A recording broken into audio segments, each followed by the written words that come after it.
Shabbat Shalom. Bapak Yahweh memberkati Bapak Ibu semua. Ya, di malam hari ini Bapak Ibu, kita akan merenungkan firman Bapak Yahweh yang topiknya saya berjudul mengubah kutuk menjadi berkat. Ya, mengubah kutuk menjadi berkat itu bukan suatu hal yang mudah. Ya, karena tanpa kita sadari Bapak Ibu, seringkali kita berjalan dengan kutuk. Kenapa saya bilang kita berjalan dengan kutuk? Ada orang yang mungkin tidak menyukai kita, menyumpahi kita, mengutuki kita. Oleh karena itu Bapak Ibu, alam roh mengajarkan kita membalikkan keadaan itu dari kutuk menjadi berkat. Ya. Esok kita akan merayakan HUT Proklamasi Kemerdekaan Republik Indonesia yang ke-79. Ya. Merdeka untuk Indonesia, merdeka juga untuk kita semua, karena kita anak-anak merdeka. Dulu kita dibelenggu oleh dosa, sekarang kita menjadi orang-orang merdeka, dan kita adalah ahli-ahli waris kerajaan Samayim. Ya, kemerdekaan itu tidak hanya dilihat secara fisik, peperangan terus kita merdeka, tidak. Tapi spirit roh kemerdekaan itu ada di dalam Bapak Ibu semua. Itu yang membangkitkan kehidupan kita, membangkitkan roh kita, sehingga apa? Kita menjadi anak-anak kesayangannya Bapak Yahweh. Bapak Ibu, kita akan belajar mengenai salah satu tokoh dalam kitab suci yang namanya tidak terlalu familiar bagi kita. Ya, dia bukan seorang tokoh yang besar seperti Musa, seperti Daud, tapi dia ini punya perkataan itu yang menjadi berkat untuk kita semua. Tidak asing bagi Bapak Ibu dan saya. Kita baca di 1 Tawarikh 4 ayat 9 sampai ayatnya yang ke-10. Saya mengajak Bapak Ibu semua untuk kita baca bersama-sama. Dan Yabes lebih dihormati daripada saudara-saudaranya, dan ibunya memanggil namanya Yabes dengan mengatakan, sebab aku melahirkan dengan kesakitan. Dan Yabes berseru kepada Elohim Israel dengan mengatakan, sekiranya engkau benar-benar memberkati aku, maka engkau akan memperluas batas wilayahku, dan tanganmu akan berada bersamaku dan melindungi aku dari yang jahat, supaya tidak menyakiti aku. Dan Elohim mengabulkan apa yang ia minta. Amin. Ya, dua Yabes Bapak Ibu. Sering kita nyanyi lagu dua Yabes, ya, sungguh luar biasa. Siapa itu Yabes? Ya, karena lagunya dua Yabes, kita merasa semua terberkati, ya Bapak Ibu. Sekiranya Elohim memberkati aku. Yang pertama, dia minta berkat daripada Bapak Yahweh. Kalau berkat didapat dari Bapak Yahweh berkenan, maka Bapak Yahweh akan memperluas wilayah kita, ya, akan memperluas wilayah kerja kita, akan memperluas kekuasaan kita, akan memperluas jabatan kita, akan memperluas kekayaan kita, akan memperluas berkat kita. Itu tangannya Bapak Yahweh tidak akan pernah meninggalkan kita, ya. Tangan Bapak Yahweh selalu bersama-sama dengan kita, melindungi kita dari yang jahat. Sakit penyakit tidak bisa menyentuh kita. Karena kenapa? Bapak Yahweh menyertai kita, Bapak Ibu. Doa Yabes ini singkat, padat, jelas. Dia punya kalimat akhir, dan Elohim mengabulkan apa yang ia minta. Kenapa sampai Bapak Yahweh bisa mengabulkan doa Yabes, Bapak Ibu? Ya, siapa sih Yabes? Kok ketika dia minta langsung Bapak Yahweh mengabulkannya gitu loh. Yabes ini Bapak Ibu, dia salah satu keturunan dari suku Yehuda. Ya, dia punya saudara-saudaranya banyak. Nanti baca dari ayat 1 sampai ayat 8 itu ada. Ya, dia salah satu keturunan dari suku Yehuda. Nah, pada saat itu kalau kita lihat sejarahnya, bangsa Israel itu dalam masa-masa peperangan. Nah, pada saat ibunya melahirkan si Yabes ini, Itu penderitaan seorang ibu luar biasa. Ya, kalau mungkin ibu-ibu ya yang melahirkan normal itu sakitnya luar biasa. Ya ibu-ibu, rasakan sakitnya itu luar biasa. Nah, pada saat itu ibunya Yabes melahirkan Yabes dalam situasi yang tidak terlalu bagus di Israel. Begitu menderitanya ibu Yabes ketika melahirkan Yabes. Makanya dia dinamakan Yabes. Yabes artinya kesakitan atau penderitaan. Saking sakitnya ibu itu. Jadi sejak lahir Bapak Ibu, Yabes itu sebenarnya secara alam roh dia dikutuki oleh orang tuanya. Bayangkan. Kasih nama ke yang lain yang enak-enak gitu, yang punya artinya bagus ya. Kalau kita punya anak kan pasti kita pilih nama itu yang bagus. Sesakit apapun seorang ibu melahirkan, ya, dia pasti memberikan nama kepada anaknya itu yang bagus-bagus. Tapi ibu Yabes sejak Yabes lahir dia sudah dikutuki dalam tanda kutip di alam roh. Kenapa namanya Yabes? Karena artinya kesakitan atau penderitaan. Jadi dia tumpahkan semua itu ke Yabes. Yabes tidak salah Bapak Ibu. Ya. Nah, Yabes ini dalam kehidupannya, apakah dia terpengaruh dengan bawaan namanya? Iya kan? Kadang-kadang kita di dalam pergaulan kita sering kita katakan, apa arti sebuah nama? Loh, nama itu semua berarti. Kalau ada yang mengatakan apa arti sebuah nama, bagi saya itu, aduh, itu bagaimana? Lebih baik tidak usah kasih nama. Kalau nama itu tidak berarti apa-apa Bapak Ibu, ya. Bapak Ibu punya nama-nama pasti ada artinya. Dan saya yakin namanya semua mengandung arti yang sangat baik. Ya. Itu, entah itu nama pemberian dari kakek, dari nenek, ya, dari orang tua, tapi pasti itu nama yang diberikan pasti bagus artinya. Nah, Yabes dalam kehidupannya dia terus dilengkapi dengan nama yang buruk itu, penderitaan atau kesakitan. Ya. Tapi firman tadi bilang apa? Firman bilang Yabes lebih dihormati daripada saudara-saudaranya. Nah, bagaimana sampai Yabes bisa dihormati? Ya. Sementara namanya itu tidak menjadikan dia seorang terhormat. Saudara-saudaranya tahu bahwa namanya itu penderitaan atau kesakitan. Nah, tapi apakah Yabes terus bergumul dengan dia punya nama yang tidak baik? Bapak Ibu, kita akan belajar. Satu, Yabes tidak percaya bahwa nama yang buruk akan menghancurkan hidupnya, Bapak Ibu. Ya, walaupun dia dikasih nama oleh orang tua, nama yang tidak baik, nama yang buruk, nama yang mengandung energi negatif, tapi mindsetnya dia tidak menganggap itu sebuah hal yang negatif. Dia membalikkan keadaan itu menjadi sebuah hal yang positif, Bapak Ibu. Banyak orang punya nama bagus-bagus dengan arti yang bagus, tapi apakah kehidupannya bagus? Itu yang dipertanyakan. Ya. Belajarlah dari Yabes. Namanya mengandung arti kutuk yang tidak baik, penderitaan, kesakitan. Tapi apakah dia terhubung dengan namanya itu? Tidak, Bapak Ibu. Nah, kenapa dia dihormati? Yang pertama, Bapak Ibu, sikap dia dan perilaku dia, ya, attitude, terus behavior, ya. Nah, sikap perilaku ini dia bawa kembali dengan tindakan dia sehari-hari. Ya, saya ulang sekali lagi Bapak Ibu.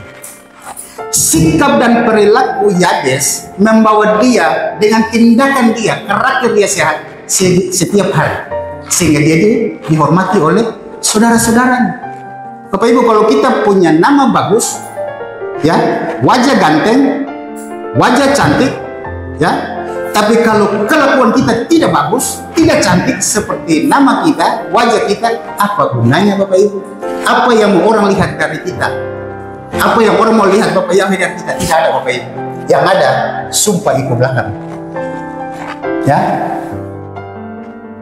Jadi saya mau katakan, sikap perilaku kita dibangun dengan sangat baik, itu menjadikan perilaku kita, karakter kita. Dengan demikian maka kesuksesan akan menunggu Bapak Ibu semua. Ya, dari sikap, perilaku, dan tindakan kita, karakter kita, maka kita akan mencapai kesuksesan. Itu yang didapat oleh Yabes, karena mindsetnya dirubah, Bapak Ibu. Ya, dia tahu namanya itu sungguh tidak baik, tapi dia tidak tenggelam dengan namanya itu. Dia tidak terbelenggu dengan namanya itu. Dia mau merubah bahwa apa yang dialami oleh ibunya ketika melahirkan dia rubah itu dengan dia punya perilaku, dengan sikap tingkah lakunya. Akhirnya dia sukses, dia sangat dihormati oleh saudara-saudaranya. Nah, itu yang mencerminkan kehidupan kita saat ini, Bapak Ibu. Ya, sikap kita, perilaku kita, mari tunjukkan sehingga ketika orang melihat kita, orang melihat di dalam kita ada Bapak Yahweh. Disitulah apa yang kita bicarakan soal kebenaran, orang akan menganggap itu benar. Tapi kalau kita berbicara Bapak Yahweh, tapi kalau sikap perilaku kita tidak menunjukkan ya sikap dan perilaku yang Bapak Yahweh ajarkan bagi kita, percuma Bapak Ibu. Nanti orang kadang-kadang bilang tunjuk satu jari ke orang, 4 jarinya balik, ya kan? Karena kenapa? Sikap perilaku kita tidak mencerminkan apa yang kita bicarakan. Nah, saya yakin Bapak Ibu, kita semua yang berada di sini, ya, mengambil pola hidupnya Yabes, bukan namanya, mengambil pola hidupnya Yabes, sehingga kita juga dihormati oleh orang lain, dihormati oleh saudara-saudara kita. Sikap dan perilaku kita menentukan kesuksesan kita, Bapak Ibu. Ya, yang kedua, kehidupan Yabes itu berenergi positif, Bapak Ibu. Ya, dalam kehidupannya terbukti bahwa Yabes lebih dihormati dari saudara-saudaranya. Artinya, perilaku hidup Yabes itu menjadi berkat untuk orang lain, menjadi berkat untuk sesama. Jangan kita jadi batu sandungan untuk orang lain, Bapak Ibu. Kalau kita jadi pijakan, batu pijakan untuk orang lain, itu mungkin lebih baik. Orang yang belum mengenal nama Bapak Yahweh, kita memberitahukan nama Bapak Yahweh, dia bisa mengenal nama Bapak Yahweh. Ya, dia juga diselamatkan. Itu berarti kita menjadi batu pijakan untuk dia bisa juga diselamatkan. Jangan kita jadi batu sandungan, Bapak Ibu. Ya, sesama kita jangan kita jadi batu sandungan. Karakter orang Maluku, orang Ambon, itu kan kadang-kadang orang bilang karakternya seperti kepiting, ya, katang. Lain naik, lain tarik kasih turun, ya. Orang bilang jam baku kuku, tapi baku keku, maksudnya gitu. Mari saling tolong menolong, saling mengangkat satu dengan yang lain. Jangan orang sudah jatuh kita injak lagi, ya. Jangan orang lain sudah terpuruk kita tambah bikin mereka terpuruk lagi. Jangan orang sudah salah kita terus mendakwa mereka terus salah. Jangan Bapak Ibu. Karakter-karakter seperti ini dihilangkan Bapak Ibu. Ya, banyak ada pembohong, mengeluh, murung, kesepian sampai digalau, ya. Banyak nih di pohon. Pohon yang sebelah ini pohon energi negatif, ya. Di sebelah itu yang energi positif. Itu yang kita tanamkan dalam kehidupan kita, Bapak Ibu. Murah hati, memaafkan, jujur, kasih. Terakhir, penguasaan diri. Selalu di penguasaan diri terakhir, ya. Di buah-buah roh, penguasaan diri juga terakhir, Bapak Ibu. Nah, itu yang tadi saya bilang, pancarkan energi positif itu kepada orang lain, supaya apa yang timbul dalam diri kita bukan membawa dampak yang negatif buat orang, tapi membawa dampak yang positif buat orang lain. Kita menjadi batu pijakan, jangan menjadi batu sandungan. Kadang-kadang Bapak Ibu, saya mau bilang, kita ini sering menyalahkan setan yang di luar, ya, setan di luar. Tapi kita tidak sadar setan dalam diri kita yang kita harus keluarkan, Bapak Ibu. Ya, kita sering menyalahkan setan, tapi setan yang dalam diri kita itu yang harus kita keluarkan. Energi negatif ini yang harus kita keluarkan dalam diri kita. Kita pernah belajar kan tentang tubuh, jiwa, dan roh. Ya, tubuh itu dikendalikan oleh jiwa. Jiwa itu perasaan, kehendak, ya. Nah, itu yang bermain di areal pikiran kita. Itu yang hati-hati Bapak Ibu. Jangan sampai kita bermain dengan pikiran liar kita lalu kemudian mengatasnamakan Roh Kudus. Padahal Roh Kudusnya tidak tahu apa-apa. Ya, marilah tubuh kita, jiwa kita dikuasai oleh roh. Supaya energi positif ini dia bisa terus terpancar dalam kehidupan kita. Ya. Nah, itu berarti dalam setiap kehidupan kita, perlakuan benar yang kita tanamkan, baik untuk diri kita, baik untuk orang-orang yang dekat dengan kita, maupun terhadap orang di luar kita yang melihat kita bahwa Bapa Yahweh ada di dalam kita. Amin.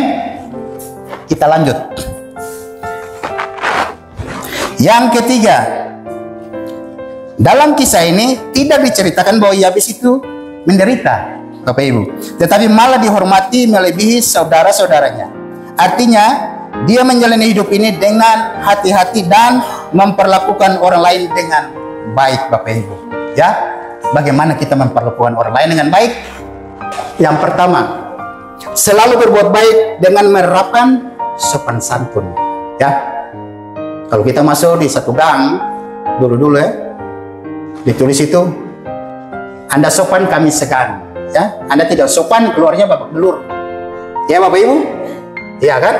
Kalau Anda sopan, walaupun Anda nih mukanya garang, ya, masuk ke satu tempat, ketika Anda sopan, permisi Bapak Ibu, Bu, Busi, Bapak pasti, Bapak dan Ibu-ibu pasti keluarnya juga baik-baik. Pasti mereka juga menghormati, orang ini sopan sekali, ya kan? Nah itu, kita memperlakukan orang lain dengan baik. Kalau kita mau tuntut orang lain menghargai kita, menghormati kita, marilah kita menghargai dan menghormati orang lain juga. Ya, jangan kita mau dihormati, itu namanya egois.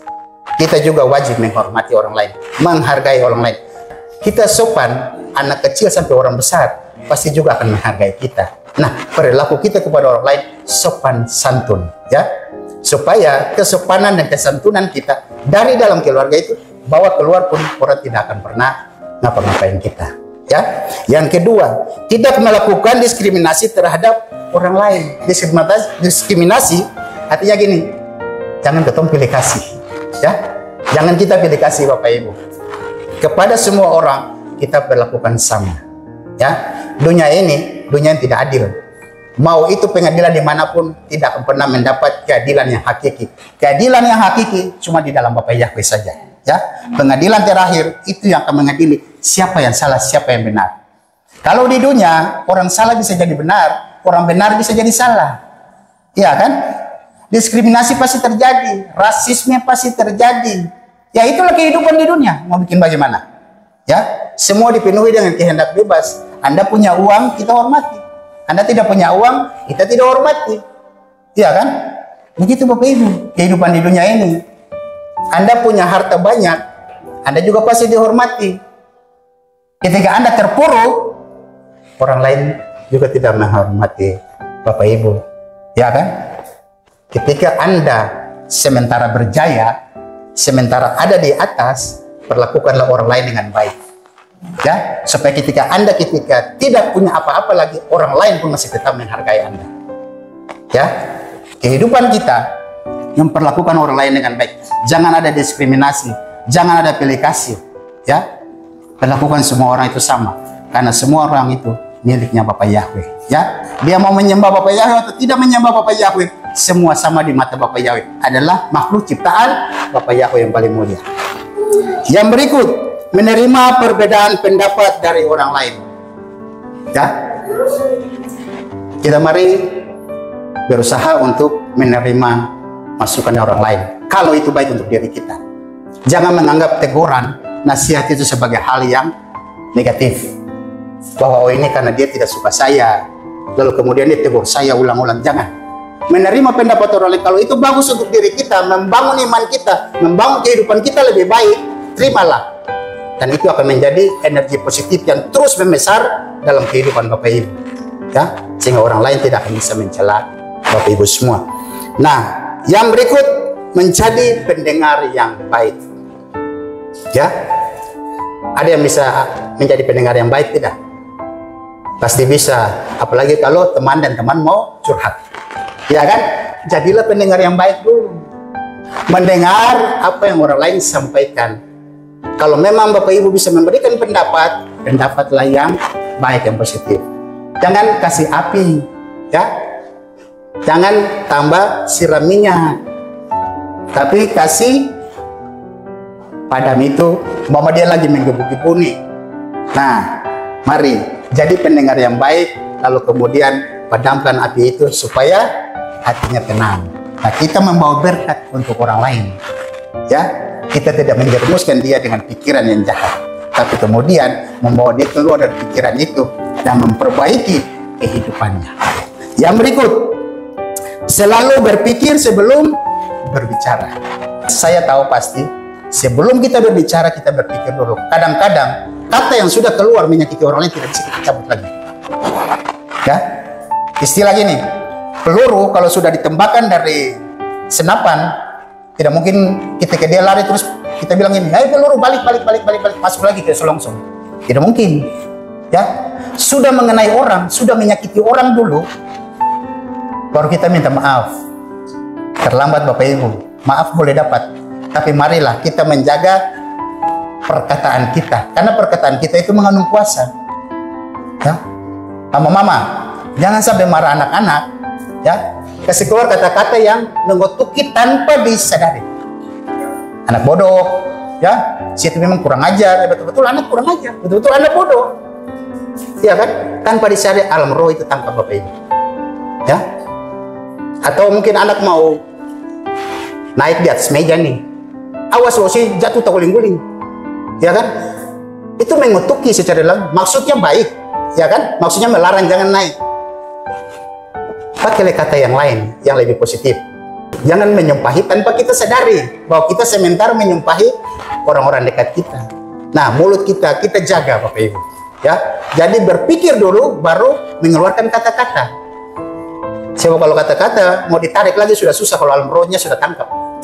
Itu harus ada penyelesaian di alam roh. Minta ampun untuk Bapak Yahweh, baru bisa perkataan kita diputuskan. Karena diikat di bumi, diikat juga di Samayim. Terputus di bumi, terputus juga di Samayim. Jadi ingat Bapak Ibu, sebelum berbicara, berpikir dulu. Kemudian, tidak suka membicarakan orang lain. Ya, jangan kita gosip. Itu yang dibilang. Nah, sudah kepo, gosip lagi. Nah, itu namanya double-double bikin kesalahan. Ya, jangan kita mau ikut kita punya mau, kemudian kita bicara orang lain. Jangan. Tidak ada di tempat ini Bapak Ibu, saya yakin itu. Ya, tidak ada di kehendak Yahweh El Gibor Ambon. Kita semua orang-orang yang terdidik dengan didikannya Bapak Yahweh, terdidik dengan Torah, sehingga jalan kita adalah jalan Torah, jalannya Yesus Masih. Yang berikut Bapak Ibu, untuk memperlakukan orang dengan baik, tidak usah mencampuri urusan orang lain yang bukan urusan kita. Iya, yang bukan urusan kita. Kalau mereka minta tolong, kita tolong memberikan saran, tapi jangan kita campuri Bapak Ibu. Campuri itu kadang-kadang bisa tambah, bisa kurang. Nanti hal yang baik dia jadi tidak baik karena ada campur tangan pihak ketiga. Nah itu, jangan mencampuri urusan orang lain. Kemudian yang berikut, segera meminta maaf jika berbuat kesalahan. Ya Bapak Ibu, jangan ragu-ragu kalau kita punya salah kepada orang lain, terus kita datang saling minta maaf. Itu lebih baik. Ya, sepanjang kita bisa minta maaf kepada orang itu, kita minta maaf. Ya, kalau memang ada perkataan, tindakan, pikiran kita yang salah dengan orang itu. Tuhan bilang apa sebelum datang kepada Tuhan, selesaikan dulu dengan saudara-saudaramu. Ya, jangan ada pertengkaran dengan saudaramu. Nanti doamu sampai di langit-langit, gedungnya aja, tidak sampai di Samayim, Bapak Ibu. Sehingga kadang-kadang kita berdoa, oh Tuhan tidak dengar. Ya, perbaiki dulu dirimu. Sudah berdamai dulu dengan saudaramu atau belum? Kalau sudah berdamai, yakin dan percaya, setiap doamu, keinginanmu, kebutuhanmu, Tuhan penuhi itu. Amin. Amin. Oke, yang keempat Bapak Ibu. Nah ini, Yabes tidak membiarkan hidupnya ditentukan dan dipengaruhi oleh opini orang lain. Karena orang lain tidak tahu siapa diri kita. Betul Bapak Ibu? Orang lain bukan menentukan jalan hidup kita. Kita menentukan jalan hidup kita sendiri. Jangan kita terpengaruh dengan bicara orang. Aduh, kamu itu tuh tidak bisa. Kamu punya IQ masih. Lalu kemudian kita terpuruk. Sabar dulu. Ya. Kau bilang saya tidak mampu, saya akan bikin lebih dari itu yang itu maksudnya. Kita membalas perkataan orang secara positif Bapak Ibu. Ya, kita tidak hidup dengan opini orang, apa kata orang. Bukan orang bilang saya begini, orang bilang saya begitu. Terus kita menjadi ciut nyalinya. Terus kita menjadi minder. Ya, karena perkataan orang, loh, emangnya orang kasih makan kita? Emangnya orang kasih uang untuk kita? Lalu kemudian kita hidup tergantung kepada apa kata orang. Kita tidak bisa seperti itu, Bapak Ibu.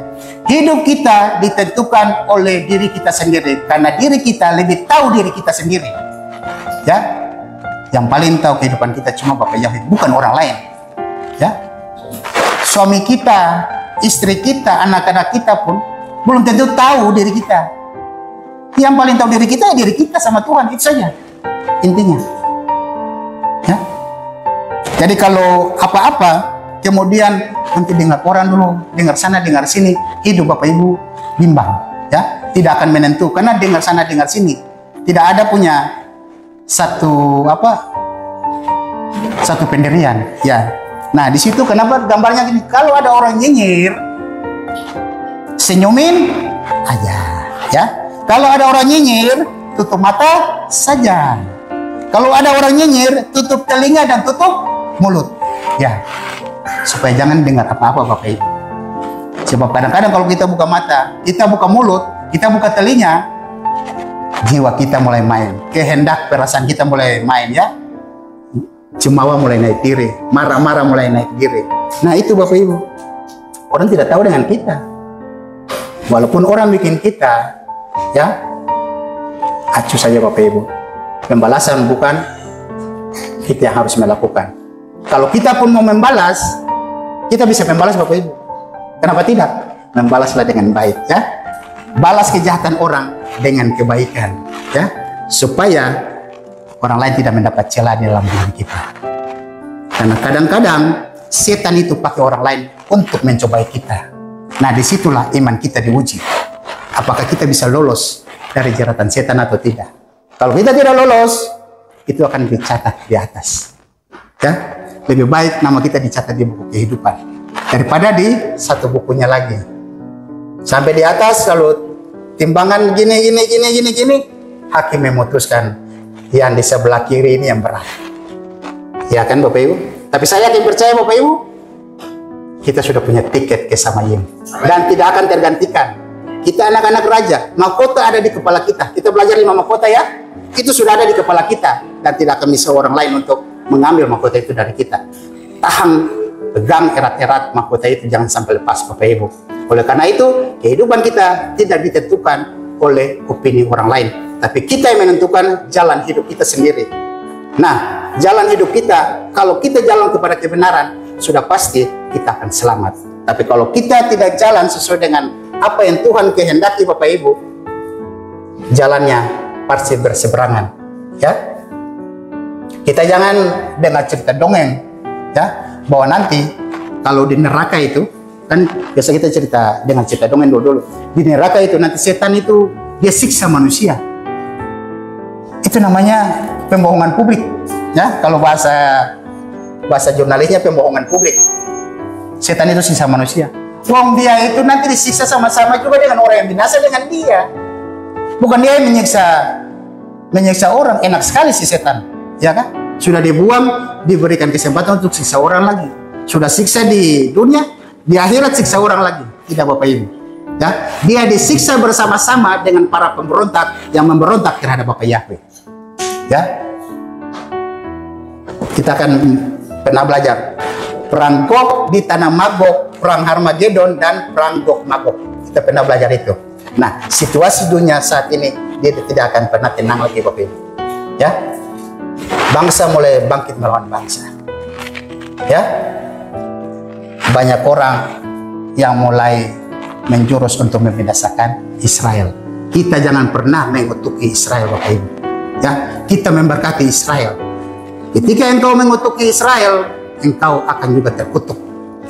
Ketika engkau memberkati Israel, engkau juga akan diberkati, ya. Kita tetap punya solidaritas dan keprihatinan terhadap saudara-saudara kita yang lain, ya. Kita doakan mereka, tapi jangan pernah mengutuki Israel, ya. Siapa yang mengutuki Israel, dia juga terkutuk.